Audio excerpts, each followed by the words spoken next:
Good morning and welcome to the Inside Track. This is our day 3 preview brought to you by oddschecker in association with Paddy Power. Joe and Andy, it's great to see you here today. Joe, I want to come to you first. Obviously, just a quick reflection on Marine National's victory yesterday in the Champion Chase. Yeah, Steve. I mean, look, I'll keep it short and sweet because otherwise I will waffle on about this forever. But it was incredibly emotional, and sometimes things are just written in the stars. Look, he's been a horse that's given me a lot in this sport. He enabled me to get close to Barry, Mikey. I spent the summer and the winter months with Marine National. He's been coming to the Boyle. It was just great to see him do what we knew he was capable of. He's received a lot of stick, and look, we like a story at the Cheltenham Festival, and we certainly got one this year. Yeah, with both himself and Jazzy Matty both winning. Obviously, yeah, a fabulous story with regards to Mike O'Sullivan. Andy, both yourself and I, we had quite a good day tipping-wise yesterday. Probably bad, yeah. The highlight was Bambino Fever in the last. Yeah, it was. I felt a little bit of pressure in the last race because not only do you put your reputation on trying to find the winner, but you also, with me, I didn't like the favourite, Copacabana, so it could have been the double whammy the other way around, but luckily it turned out okay. Obviously, Marine National, Joe's already touched upon the sentimental value of that performance. And of course, with Jazzy Matty as well, it was almost like Mystic Meg couldn't have written that yesterday. It was quite incredible, wasn't it? As if Mikey himself was looking down on us. Yeah, just a really emotional day. Dramatic day as well as the first. Obviously, John Bond not jumping so well. Ballyburn literally headbutting every fence. I thought it was strange tactics, though, in all fairness. I thought that kind of like, you could foresee that happening given the way that they rode him. I don't think that particularly suited the horse to be even behind horses, not seeing his fences properly. He's a horse that races quite exuberantly with his head down, and the last thing you want to do with your horse's head down is horses in front and you can't see the fence. So they kind of brought that on themselves, to be honest, with Ballyburn. So they might have to go back to the drawing board with how they ride him. Made all 3 times, and yet in the big race itself, they dropped it out. That was just, I found that just totally bizarre. Yeah. That aside, it was just a great day. Unfortunately, the crowd was down, which has definitely got to be looked at again. There's obviously something not working with its ticket pricing, with its day experience or whatever, but 5,000 down again on the Wednesday. I mean, they're losing people in droves here. And yet you can't blame the racing yesterday. The product was amazing. So, like I say, there's other forces at play there, which is beyond my pay grade. But either way, look, great day to be here. I'd sooner be here than Benidorm anyway. Definitely. Yes. We will move on to our preview. And before we do, I'd just like to highlight a Paddy Power offer. It's £30 worth of free bets when you place a £5 bet. Obviously, terms and conditions apply. Head over to the Paddy Power website in order for that. They also have an Eliminator game, which we'll touch on at the finish. This basically means that in the first race, we're going to have 6 selections, the second race 5, and so on and so forth. So stay tuned until the end of the show where we will give our selections for the Eliminator game. Andy, I'm going to kick off. First race, the Dawn Run Novices Hurdle. Obviously, it's now the first race of the Thursday. 6.5 currently heads the market with Paddy Power at 5-2. Galileo Dame obviously had the option of running in the Triumph Hurdle, but comes here instead. Caroline Bamboo, 6-1. Aurora Vega, the choice of Paul Townend at 7-1. Jubilee Alpha for the UK at 8-1. Who do you like in this? I haven't put anything up on my column, which is probably an indication of how I see this race. But from a tipping perspective, and when I've done previews and for this show, I probably would go with 6.5. It's a filly that I've always liked. I stumbled across her based on her time figures in Ireland and over in the UK. I remember the day when she won at Newmarket. She clocked an incredible time that day. She beat a horse of, I think it was Ed Bethel's, called Canberra, and I really fancied Canberra. And this filly kicked her out the way. I thought, God, she must be good. She was good enough to finish third to the Euphrates in the RSS, so she can handle herself in a big field, 30 runners that day. And then it was like a bit of a who's who of Irish middle distance handicappers. Excuse me. She had a little bit of experience in the national hunt sphere, albeit in bumpers, and her hurdling debut at Fairyhouse, she was electric. That's what you're looking for. First time out, can you jump efficiently? Can you jump well at speed? The time figure was very good. And she was very good when she needed to be in the last 2 hurdles. She flew the last. So much so that Gavin Cromwell hasn't even decided to run her again. He's quite confident that she's got a good enough technique to hold up in a white-hot heat of a championship race off the back of just one run. She's been very heavily backed. The Cromwell team are in good form. Yes, there are lots of other options and permutations like Galileo Dame, and Jubilee Alpha. I personally think Diva Luna run well for Ben Paul. And I know he has gone on record, and having spoke to him as well, to say that she wasn't quite right at Sandown. That wasn't her true running. I think the horse who beat her is quite a nice horse at the same time. But better ground will suit her. She beat Jubilee Alpha in the Grade 2 bumper at Aintree, so she's got a bit of previous over her. And the odds in great form. So I could see Diva Luna running well, but 6.5 would be my bet for anyone looking to get off to a reasonably steady start in the first. Yes, 6.5, fairly solid, 5-2 at the head of the market. Diva Luna 12-1 with Paddy Power currently, and they are offering up to 5 places each way on this race. Joe, who for you? Yeah, I mean, I'm similar to echoing a lot of Andy's thoughts here. I've been on 6.5 for a little while. I put her up on my oddschecker column as an anti-post selection. She's just the real box ticker in this race, isn't she? I was really impressed with the fact that she's got a lot of experience. I like the fact that she ran in a bumper already before taking her campaign towards the flat, where she brushed aside Cole Cannon as well on bumper debut. He hosed up at the DRF in the Gowdens bumper there. So she's also been able to win over 1 mile 4, 1 mile 6, like you said as well. Andy, she was good enough to finish third in the Irish Cesarewitch, beating a lot of good jumps horses that day too.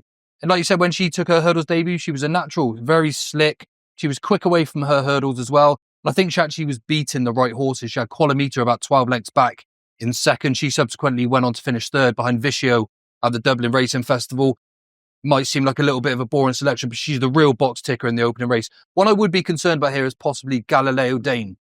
Another form might look okay from the Spring Juvenile, but she's had plenty of opportunities, even on the flat, to pass horses, and it's just becoming a slight concern, actually. I know her figures are looking okay, second with her hurdles form, but I'd be a little bit concerned about how she's actually going to finish her race. She looks like a strong finisher, but she doesn't necessarily like passing horses. So, yeah, I'm with Andy in the favourite here, 6.5 to take the opener. Excellent. We'll then move on to the Golden Miller Novices Handicap Chase. The second race of the day ran at 2 o'clock. Again, Paddy Power offering an extra place on this race with 5 places.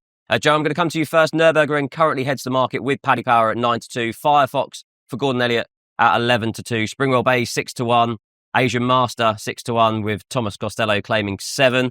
Answer to Cave 9-1. Who do you like in this? Yeah, I'm a big fan of Answer to Cave here. I know the form of the Martin Pipe last year hasn't necessarily worked out, but this is a horse that's just been coming to the boil all season. He's a very, very good jumper of a fence as well. His win at Nace last time out represents real strong credentials, I think, for coming around Cheltenham, a strong finisher in his race. He was asked a question sort of late on. He needed to be niggled along to sort of find his finishing pace, but when he did, he just took off. His jumping is excellent. He has very little wrong. And he's the only runner at this festival for Terence O'Brien, who's a really underrated operator. I know he doesn't have the numbers, but he knows how to get plenty of winners. I'm a big, big fan of Answer to Cave, especially with the places on offer today. Yeah. Andy, previous Cheltenham Festival form obviously means a lot in this. Who are you with? Yeah, I agree with Joe with Answer to Cave. He's 1 or 2 selections in the race. Similar to Joe, I followed him for quite a while now. I backed him in last year's boys race. I put him up along with Waterford Whispers. It still pains me to watch the rerun of that race. Actually, I wouldn't say I disagree with Joe, but I think it's worked out slightly better than what you would suggest. Obviously, Better Days Ahead ran by blinder yesterday in the RSA or the Brown Advisory. Katie Bourbon has won over fences, albeit he fell yesterday. And Waterford Whispers has been running in a period where Henry's having horses haven't been firing. So it's probably not as bad as what you think.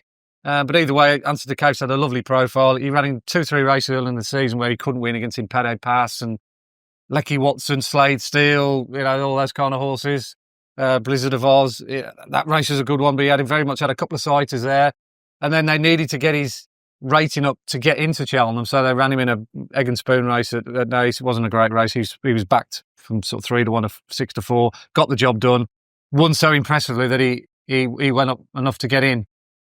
So Connections would have probably been happy to take a shot across the bows there. I thought 10-12-1 when I put him up last night. I don't know what he is now. Was fair enough. And I got with Corwell Potter kind of through gritty teeth a little bit, really. There was several others that I had him in mind. I thought Pick Rock could run well, Lord of Thunder. That date timing with that newbie race the other day, they're possibles. But I've gone with Corwell Potter because he comes out with the top 2 figures that we've got, and being a figures man and a Cheltenham Festival or Cheltenham form man, which has stood the test over the week. I've got to give him another go because that run behind Django Bay and Springwell Bay has been advertised, obviously, with the winner. The time was great. I don't think he was probably on song that day, but he ran well against Gidley Park the other day over a trip and a track that wouldn't have suited him. Yeah, he was just too big. I'm thinking he's a quality horse, top 2 figures, Cheltenham form.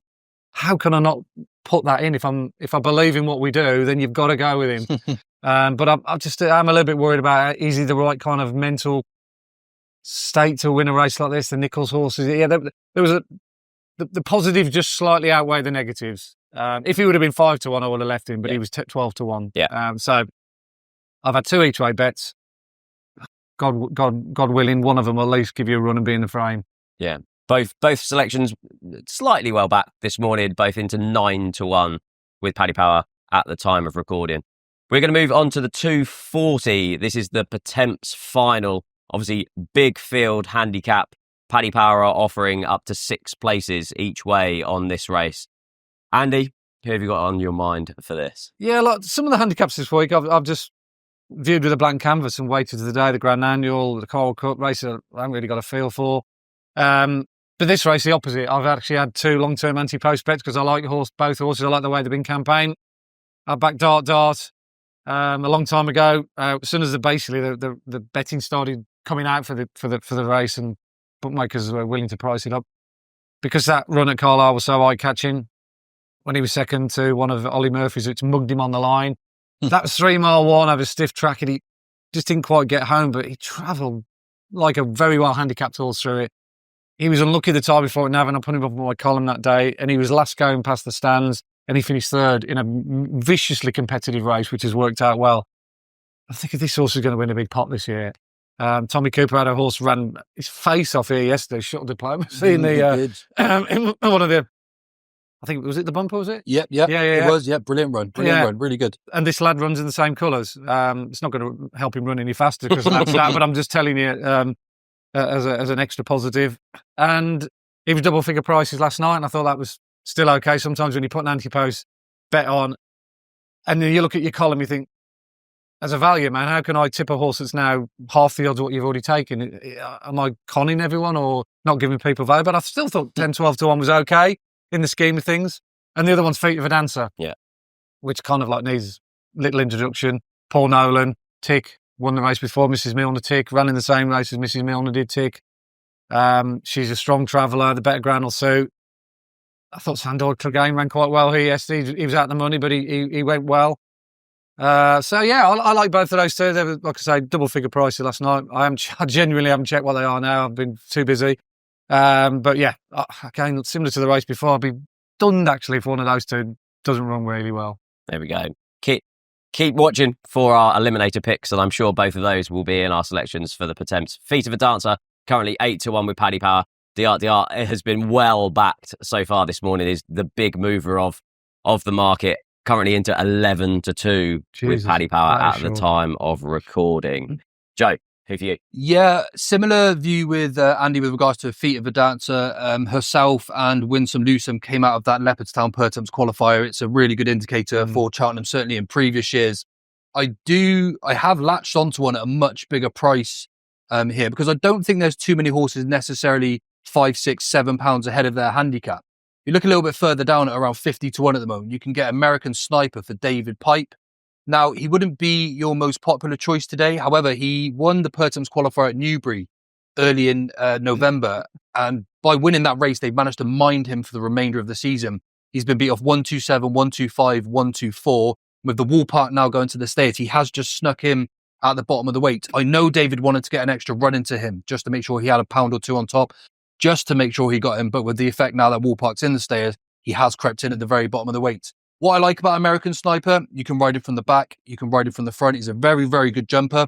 Got good course form at Cheltenham, good course form at Chepstow as well, which I like. A very similar sort of undulating track, steep uphill finish, travels well, jumps well. And off this mark, I don't think he's going to be too far away from that handicap mark. He runs his race often enough. He jumps well. I can see him run into his mark, and I think that's going to be good enough with 6 places available, Steve, as you said. I just think he's worth a small piece each way here, because I don't think... You look at the likes of Jericho de Repine, people are saying he's thrown in off this mark. He's been beaten off this mark twice already. He hasn't passed the horse to win a race since January last year. The likes of American Sniper thrives here at Cheltenham. I'd much prefer to see him run to his mark at this sort of price than back something like Jericho de Repine at the odds he is at the moment. So I'd take a bit of a flyer on American Sniper here. I'd put my neck on the line for him. Yep, currently available at 33-1. Joe obviously has gone into that a lot more scientifically than I'm about to suggest here with this really quirky stat. Courtesy of Brian Gould, who we on the speed figures that we do. Is it about the tongue tie? It's the tongue tie. Unbelievable. It's the tongue tie stat. I think it's 8 out of the last 9 have all worn the tongue tie, and American Sniper's one of them. I think Dodgy the Great's another, and there's another one as well. They're all Paul Nolan's Maxi Mac Gold is the third That's in this it. race. Yeah. Yeah. So if you follow those really kind of like left field quirks that often throw, stats like headgear first time and all that kind of jazz, then you might well be into that. And obviously, like I say, Joe's giving an endorsement form wise, which is why he's here, not going along those those coincidence bet. It's just incredibly unique of a stat. It's not often 8 out of 9. I mean, it is obviously there as an aid to help the horse, but it's not something you'd be looking at when you're looking down the race card to find who's wearing a tongue strap to find who's going to be enhanced in the market or anything like that, or certainly chances wise. But very, very intriguing. Very intriguing. I think he'll run a good race. And as you said, Steve, we've got plenty of places on offer with Paddy Power today. It's I think he could be worth taking advantage of anyway. Yeah. I think we might know 3 of the 4 for our Eliminator game at the end of the show anyway. We'll move on to the Ryanair Chase ran at 3:20. Probably one of the highlights of the card behind the stayers hurdle. Factor File has come here rather than the Gold Cup, currently 11-8 favourite with Paddy Power. Ile Francais comes here rather than a Champion Chase effort, 5-2. Protectorat, last year's winner, 13-2 with Paddy Power. Jello, 12-1. Jungle Boogie, 12-1. Joe, I'll come to you. Who do you fancy in the Ryanair? Looks quite wide open. Yeah, it's interesting, Steve. I mean, I've been against Factor Far for quite a while, but it's interesting how your perception can sometimes change the nearer you get to a race. And I am coming around to the fact, looking down the field, that he's certainly not going to be far away. Ile Francais, I'm a bit concerned about around Cheltenham. I know O'Toy is plenty undulating, but I'm just concerned about how he's going to come up the hill. I'm not sure if I can see him being a fast finisher. I am going to be going against the trends here. I am coming down on Jungle Boogie, the veteran in the race. Only had 5 chase starts, but I've been really impressed with what he's done so far. If you go back and watch the Gold Cup last year, it's been well documented how well he travelled throughout that race. The fact he's lightly raced is almost the counterpart why I don't mind the fact he's coming in here as an 11-year-old too. And when he won at Ascot last time out, he beat Fildor, James de Burley. He gave way to some really good horses, and he jumped out to his left the whole way round. He must have lost lengths and lengths going around that course, but he won on the bridle, 8 lengths winner against some decent horses. He's probably going overlooked. Now, I know you could say the Henry de Bromhead horses aren't necessarily running their races. Jungle Boogie's going to come here fresh and as an 11-year-old. I can just see him running a big race today for the each way money. Yeah, I wouldn't worry too much around stats around the veterans. 11-year-old with only 7 starts in his career. You won't find many lightly raced 11-year-olds just like him. If you do fancy Factor File, just having a look, Factor File and Tiapu are a special with Paddy Power. They've boosted that to 5-1. Andy, with or against the favourite? Well, it's a funny one because, like, if I was to just look at this race now, face value, I'd say, on balance, I'd probably be against him at the prices. But that would go against my original thought of putting this horse up on my column as one of my 4 anti-post bets I put up general stages throughout the season. I put him up after he got beat the first day by Galopin de Champs. Straight away, I thought he ran like not necessarily a rank non-stayer, but there was enough that day for me to think he ain't going to be beating Galopin de Champs. Now's the chance to kind of like second guess the way you'd like to think connections will go, having got beat. So I put him up in between his 2 runs, as I said, and I was hoping and praying that he'd run a similar race in the DRF, and then we would really be onto something. And he ran probably even more like a non-stayer that day, got beat even further. Obviously, there's been the worst kept secret in training is that, or in the game, that he's going to come here rather than the Gold Cup, because I know your way of thinking has been parachuted in. It looks the most logical option for him to race to come to. He should have no excuses. He's won at the track. The fact that he stays beyond 2.5 is great because they're going to go quick. Ile Francais will make sure that he's going to be run at a proper tempo. I think he might be gasping coming to the last, and don't think he'll be far enough clear of this field to be getting up the hill. I'm not really a mass fan of the French horse under these conditions here today.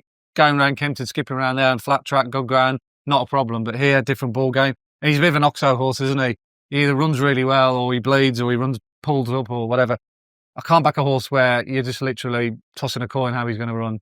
We switched to the new course today as well, don't we? It's a big emphasis on stamina and that hill. It's almost like two counterparts to the way he rides, isn't it? And he finishes off his races. Don't know if he's got plenty of speed, but is his finishing pace going to be enough? They're going to go plenty fast in this race, aren't they? Well, it'll suit his run style in the sense that the new course does suit front runners. Okay, so you've got that as a positive to counteract the argument that he might not finish at the other end. But you look at I think 9 of the last 10 winners of this race have either made all or raced prominently. And that trend backs up pretty much over the season. Trials day, lots of horses made all, blah, blah, blah. So Ile-de-France's got a good run style for the track. So but on the other side, if you're looking for something else, you want something that's going to race in behind him, which I think Factor Far will. Bound to be Protectorate as well. They made all with him at wins last time. I don't think he'll make all today or try to. He didn't last year when he won. I think he's the absolute solid bomb-proof each-way horse. He's been trained for the race. The Skelton team are in great nick. He's reliable as a Swiss clock, isn't he? Yeah. You just know what you're going to get with him. He's got a brilliant record. Envoy Allen's another one as well. You look at his record at Cheltenham. It's amazing. He hardly ever puts in a bad shift here. I think the Dwomrad horses actually have been running okay. I mean, Quilixus has banged out the last. He might not have won. Yeah. Ballyadam I was really going to say a bit like Ballyadam yesterday. Yeah, they both ran well, didn't they, actually, considering that? Exactly, yeah. Yeah.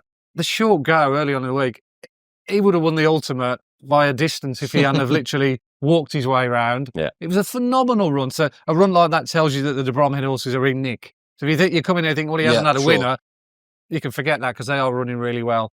So a fascinating race. Like I say, I've put up Factor File Antipost, so I've got the bet in the can.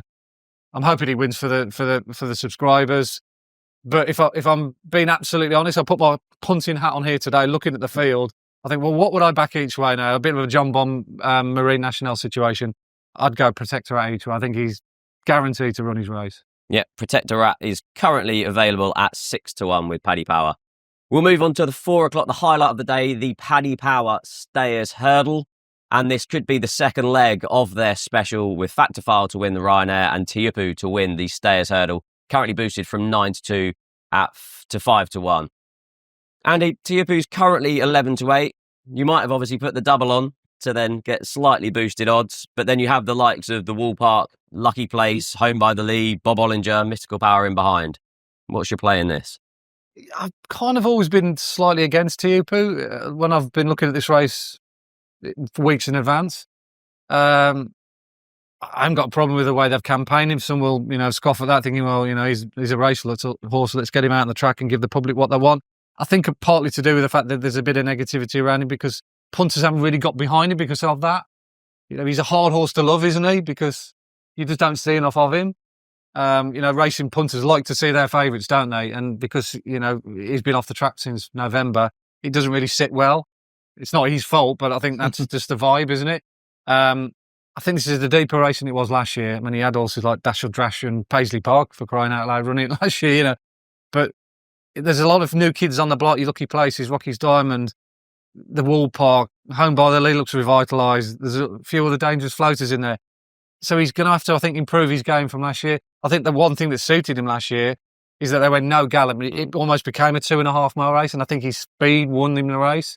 He's good enough to keep up with the likes of Lossy Matt over 2.5 miles and some of the good horses, the honeysuckles of this world. So if it is a crawl, it'll suit him. But I think with Gower Road in there and a few others, I think they'll go with better gallop this year.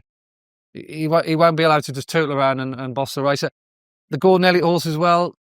I'm not really. The Yellow Clay ran well in the Turners, Romeo Coolio ran well in the Supreme, but they haven't had a winner yet. So I'm not totally convinced about him at a short price. Kind of contradicting myself with the Elliott horses. I think the Wool Park is the biggest danger, and I've put him up in my column because I think at least with him his value, and he could easily finish in the first 3 or 4. So you haven't got a backing win only like you have with the Tiupu. So there's a bit of a safety net there with the Elliott's trends this week. But I think he'll be there or thereabouts. He's already proven himself at the track with a great win early on in a fast time when he beat the Gower Road. I didn't think he handled Ascot, and I didn't think Mark Walsh knew him well enough for him to be in the race as a potent winning threat at Ascot. But he caught the either way, finished off. He's sectionals from 2 out to the line with the best in the race. He's the strongest stayer in the field on our figures. And I think the better ground will suit. So I'd be hopeful of him hitting the frame and finishing the first 4. So I've put up the Wool Park each way. Yeah, currently 4-1, 4 places with Paddy Power. Me. Yeah. Joe, Who's that? who's in the States? Big fan of the Wool Park, Steve. I'm very similar to Andy. We've looked at everything the same way, but we've maybe dissected it a little bit different. But similar to Andy, I love the way that he ate up the ground late in Ascot in the long walk. It wasn't run to suit him whatsoever. But obviously, we go back prior to that, he won the Pertemps qualifier at Cheltenham and he just thrived there. They're going to go plenty of pace, like Andy said, with Galroad, and possibly Lucky Place might even want to go forward here. It's going to set up really nice for him. He is too short to back each way now at 4-1. I appreciate that. But the fact that he's strong stayer up that hill, plenty of speed to go with it. He's the horse that the nearer we get to the race, I'm starting to warm to quite a lot. It's interesting with Tia Hooper. I think the fact that he got beaten in the Hatton's Grace is probably the reason behind the minute drift for him. But yeah, big fan of the Wool Park here. What do you think of Home by the Lee here, Andy? He's a 10-year-old now and he does look better than ever, doesn't he? He does, yeah. Do you think he can handle Cheltenham a little bit better than he did last year? Now that he's got a bit more maturity, he might not fit the trends, but plenty of older horses win the race at the same time. Yeah, he has to be ridden in a certain way, Home by the Lee. I keep in touch with Kevin Blake a little bit, and he's told me about his idiosyncratic nature. He doesn't like other horses, which is strange for a racehorse, isn't it, really? But he has to be ridden wide. Yeah. And if you look at his race at Leopardstown, that backed up that view when he was in a pack and he looked to be going nowhere. It's a big pricing run. All of a sudden, he turned for home and he saw the stables. That's another thing that motivates him. And the combination of the fact of racing out wide with a bit of daylight and seeing where we got to go home, he almost grew an inch, and he was a different horse, wasn't he, when he overtook Bob Ollinger and co. There is a theory that because where the horses come out on the walkway at Cheltenham, it doesn't quite give him the same kind of motivation. We could have a Mike Vite situation. Yeah, exactly. Yeah. But look, he is a better horse than he has been. They've got him sweet, and with the yard in great form, it wouldn't surprise you if he made it 4th, 5th time lucky in this race. They could have a good day today, Joseph. They've got the Burgering. They've got, obviously today they've got the Home by the Lee as well. They've got Jordan's in the next as well. Yeah, quite sweet on him at the same time. So, and Home by the Lee did stay on nicely after doing so much wrong last year. He wasn't far behind Tia Hooper, was he? At the same time? Not at all. He won't mind conditions, and he's probably one to keep on side. Now the Wool Park's a little bit too short on the betting for the each way places. He could be the one to side with it for the each way punters anyway. You'd certainly be looking at him to put him in your play spots. If you have permutations, you're putting 2 or 3 in. Your starting points horses have been there, seen it and done it, and he's one of them. So you'd certainly be, you wouldn't be kicking him out of the play spots. No. Penultimate race in preview is the 440. The plate Jaguar comes here. We were expecting to see him in the Novice Handicap Chase, but that comes to the plate instead. You've touched on Jordan's, obviously ridden by JJ Slevin, currently 9-1 in the market, and you do get an extra place with Paddy Power. You've 5 places on this race. Yeah, I mean, look, Jaguar's a horse that probably sets up for this race quite well, just with the way he runs his races. He's a real strong finisher too. I like the way he's been campaigned. But I'm all over Jordan's here. Slight concern that they've got Nürburgring in the 2.5 mile Novice Handicap Chase and they're running Jordan's here instead. Maybe that's just because Joseph wanted to split them up. But I thought Jordan's is borderline a graded animal. If you go back to his win at Punchestown, he beat Monbeg Park. He's hosed up since in a grade 3 and shown some really good attributes. But to me, he's again a real box ticker. Jordan's travels well, jumps well. I think he's going to really enjoy this test as well at Cheltenham. I think he'll probably see the best version of Jordan's that we've seen all season today at Cheltenham. And the Company Sergeant would be the other one I'd keep on side. He's been well plotted here by Gavin Cromwell. Superb target trainer. We've seen it all season long. And there was just a little bit of a twinkle in his eye when he was asked about the Company Sergeant in his stable tour. For a horse that hasn't won in a few races, feels like they know there's a little bit more left under the bonnet. I'd probably be happy to play both of these each way, Steve. I'd go with Jordan's and the Company Sergeant. I think you'd do okay if you back the pair of those today. Yeah. Andy, you give a slight nod there. Company Sergeant, ridden by Connor Stone Walsh, a fantastic value for his £3 claim.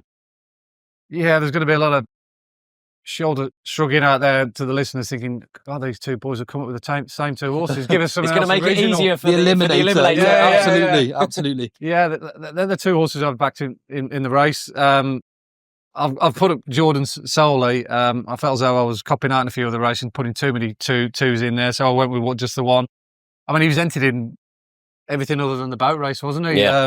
Jordan's, he was in the Arkle, he was in this, he was in that. And they've decided to come here, which I think is not a bad shout. I think second season novices do well in this, or novices in general. I loved his run behind in Pertemps. I wouldn't say he should have won that day, but I think he was ridden with a view with other targets in mind. Agreed. I think that's probably the diplomatic way of putting it. Because he was given a mark after that, and they thought, oh, we don't want to risk it again and get bumped up. I just like him. Yeah, I like his profile. Obviously, you got to respect Nürburgring early on in the day. Yeah. I think that should give us an indication where his novice chasers are. And yeah, the company sergeant, he's just been such a big eye catcher. The fact that he's gone to Cromwell, he seemed to get a bit of improvement out of him. He was a good horse, even with his previous trainer, to be fair. Lots of racing, graded races, and against some hard-knocking handicappers, so he can look after himself. I've had a small few quid on him. He didn't get the column entry, but yeah, probably wish I should have put him up and done the two. But yeah, that's why I see it. I think Jordan's will give you a good spin, and the company sergeant, again, another one for those that are doing some permutations. Excellent. Final race we'll look at is the 520. It is the Muir Handicap Chase for the amateur riders. Andy, I'll come back to you for this. Paddy Power offering an extra place in this, 5 places for the Muir. Who are you with? Yeah, my nap of the day yesterday was in the last race, Bambino Fever. And my nap of the day today is in the last race again, which is an unusual one for me. I don't normally nap in the Muir. It's almost like you've lost leave of your senses. But I really like Midnight Alfred. It was such a brilliant run in the Paddy Power. I put him up that day. He gave me a great spin. He jumped a travel brilliant. His jumping index was off the scale. He was the best horse, sort of lengths, fences, length per gain per fence. Yeah. If you're looking for sort of like a golf analogy. And he only just got outrun by Percival Galloway, who had his day in the sun. And he won again since to frank the form. Nick Rocket has gone on to win the Thyestes, and Anna Bobby Joe. 3-card Bragg, who was vying for the lead with Midnight Fred, fell out the back of the telly, and he went and won next time out, a beginner's chase. There's so many horses who come out of that and franked it. The time was great. It's the best handicap chase we've got either side of the RSC on our numbers. So they went a proper gallop. So he's going to handle a strongly run, big field environment. And the icing on the cake, which is not normally necessarily the same with most Irish horses in this race, he's been around throughout Cheltenham 3 times. Can't beat course form. He knows his way around here. You can jump around here and finish second 3 times. You can handle yourself. One of them was behind High Mac, who's not a bad horse, have a 3-mile 4. They booked a good pilot. He's got his ground as well. I was looking actually for him in the Grand National entries. I thought he's bound to be in that. A good jumper, big field, handicaps, blah, blah, blah. Didn't get an entry. This has obviously been the plan, a long-term plan. And he was like 8-1. I think, God, I've got to be strong on this. I almost went 2 points each way on this. Woo. And I thought, I can't go 2 points each way. And I've only got 1 point each way, Bambino Fever, and I can't put 2 points each way up on this. So I've ended up going a point each way. But yeah, I'll be walking, whatever happens with the other results today, I'll be walking out here scratching my head if Midnight Alfred doesn't run well. Confident selection then for Andy in the final race. Joe, who for you? Yeah, I'm a big fan of Sam Majest here. Actually, I was hoping that he was going to run in the National Hunt Chase, but not too much of a detriment to his chances in this race. For me, he's possibly the class angle in the race as well. If you go back a couple of starts ago, he beat Shannon Royal, Tipperary. Obviously, Shannon Royal, a very highly rated horse, could have actually come to Cheltenham. He then ran well behind Shannon Royal, then beat High Class Hero. Then you go back to Sam Majest, he's also beat the likes of Affadale Fury. I don't think he's too badly handicapped here. I'm surprised that Derek O'Connor isn't taking the ride here, and instead he decides to ride Johnny who I can't have in a month of Sundays for this race. All of his good form comes right-handed. Not the strongest finisher of a race as well. He runs here, Sam Majest, as well, I think, off a marker 144. He hasn't been badly treated at all for this sort of race. I like the class angle here. We saw it last year.